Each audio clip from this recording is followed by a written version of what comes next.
Okay, next, hanapin naman natin ang eccentricity. Sige. Kasi dito sa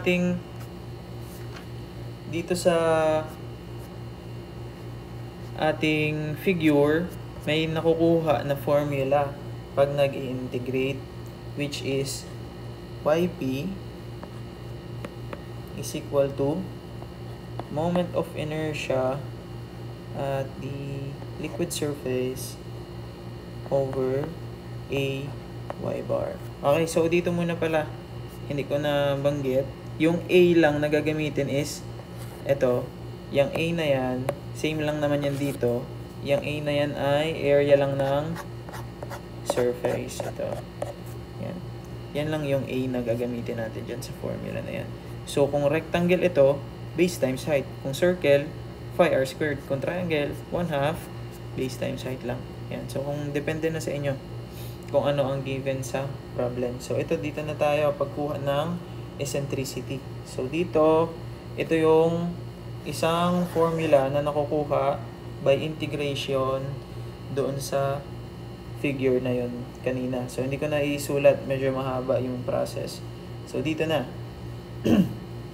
Okay, convert na lang natin ito kasi itong inertia na ito ay sa liquid surface. Gagawin lang natin siya na sa center of gravity. So, paano ba ginagawa yon? Ang ginagawa lang naman natin para ma-transfer ang moment of inertia is nag-add tayo ng area times the distance squared. Okay, so ano ba yung distance na gagamitin natin dyan? Kasi yung area, ang gagamitin nating area is yung area ng plane surface lang ulit. Yung D na lang. Ano ba yung D na gagamitin natin? Okay, so base dito, para mapunta siya sa center of gravity from the plane surface dito, tapos dadalhin natin siya dito sa center of gravity. So yung distance na yan, ayan yung y bar. Ito, yung y bar. Yan, okay. So, is pala is equal to ig plus area of the plane surface multiplied by y bar squared. Okay, so substitute natin itong formula na to papunta dito. So, yp is equal to ig plus ay bar squared all over a y bar. Yan. y bar to, y bar. Yan. Tapos, di ba sa algebra, pwede tayong mag-distribute ng denominator sa numerator kapag addition lang or subtraction ang nagse-separate sa dalawang term. Like dito sa ating example. So, yp, pwede kong i-distribute yung denominator. Magiging ig all over ay bar plus ay bar squared all over ay bar. Yan. So, dito, sa isang term na to, pwede nating makancel ang a at yung isang y bar. So, ang final is yp is equal to ig all over ay bar plus y bar. Okay, so balik tayo muna saglit dun sa figure. Ito. So, check natin ha. San si yp? Ito si yp. Yan ay distance, inclined distance from the water surface papunta sa center of pressure. Ayan. So, yan pa lang, yp is equal lang yan sa y bar plus e. Yan.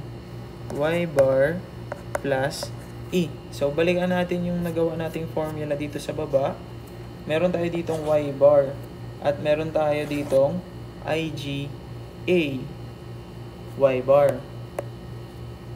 So, kung yp is equal to y bar plus e, pwede nating sabihin na si e is equal lang sa ig over a y bar. Yan. Okay, so ito yung isang formula ng A na pwede nyong gamitin pag nagsosolve ka for eccentricity. Ayan. Tapos, kunin lang natin yung isa pa para in terms of force naman para mas madali. Okay? So, E, gawin lang paano natin makukuha yun. Palitan lang natin muna ito si Y bar. Ano ipapalit natin? Gamitin natin si H bar. Kasi nga, di ba? Ano ba ang formula ng force? Ang formula ng force is gamma H bar A. Yan. So, i-convert natin itong Y bar na to sa H para magamit natin itong formula to ng force. Okay. So, based dito sa ating figure, ayan, makikita nyo, meron tayong nabuong triangle dito. May nabuong triangle si H bar at si Y bar. At meron ditong angle. Ayan. So, i-drawing ko yung triangle na yan dun sa baba para medyo malapit naman. Ayan. So, kung ito yung triangle, ito si H bar, ito si Y bar, ito yung angle of inclination. Yan. So, kung makikita nyo, naka-right angle yan dito. So, kung ito ang opposite, ito naman ang hypotenuse, pwede nating magamit ang sin theta is equal to opposite over the hypotenuse. Tapos, kunin natin yung value ni Y bar para ma-substitute natin sa formula na yan. So, Y bar is equal to H bar over sin theta. Yan. So, dito, pwede natin isulat na IG A multiplied by H bar over sin theta. Yan. Tapos, i-simplify lang natin. So, pag nag-simplify tayo, yung denominator ng denominator mo, pwede mong ilipat sa numerator. Paano bang ginagawa nun? Ang ginagawa lang is, nagko-cross multiplication lang siya. Kasi ang denominator ng IG is pwede nating sabihin na 1. Tapos yung denominator mo naman, i-flip mo lang. Magiging sin theta all over A H bar. Pangit na na. A H bar. Yan. Tapos magiging E na is equal to IG sin theta all over A H bar. Yan. Ano na lang ang kulang dito sa denominator natin para masabi natin na pwede natin nang substitute ng force yung denominator. So, pwede tayong mag-multiply dyan ng gamma of the liquid over the gamma of the liquid. Bakit? Kasi ito ay ano lang naman, equal lang yan sa 1. Equal lang din yan sa 1. So, parang nag-multiply ka lang ng 1 dito sa original equation. So, pag minultiply natin yan, magiging E is equal to gamma IG sin theta all over gamma H bar A. Ayan. So, ito, pwede na nating palitan yan. Sabihin na lang natin na gamma IG sin theta all over force. Ayan. So, ito na yung isang formula na pwede nyong gamitin. For example, nakuha nyo na yung hydrostatic force, diretso ka na lang dito sa eccentricity. Pag magsosolve ng eccentricity, pwede mo nang idiretso dito yung nakuha mo na force. Yan. So, ipagsama-sama lang natin yung mga formulas na nagawa natin. First is force gamma H bar A. Isa pang force na pressure at center of gravity times the area. At para naman sa eccentricity na IG all over A Y bar. At yung isa pa na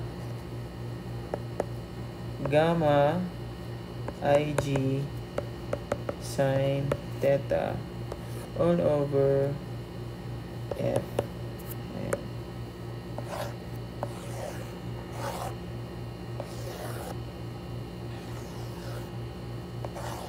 Ayan.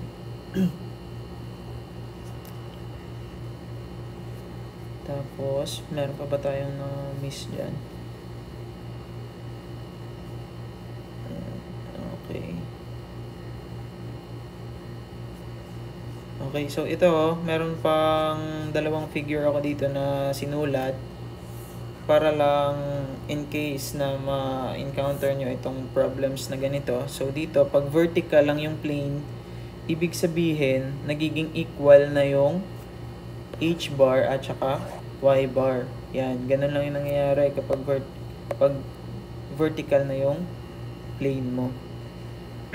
Tapos, next ay, meron pang isa dito, kapag horizontal naman. So, kapag horizontal yung plane mo, nawawala na yung eccentricity. Dito kapag vertical, meron pa rin eccentricity. Pero kapag horizontal na yung plane, yung eccentricity nawawala. Ibig sabihin, yung center of pressure at center of gravity, nagiging equal na. At yung H bar, Y bar, at YP, equal na rin. Yan. Okay, so pwede na natin, gamitin na natin tong mga formulang to para mag-solve ng sample problems. Okay, next.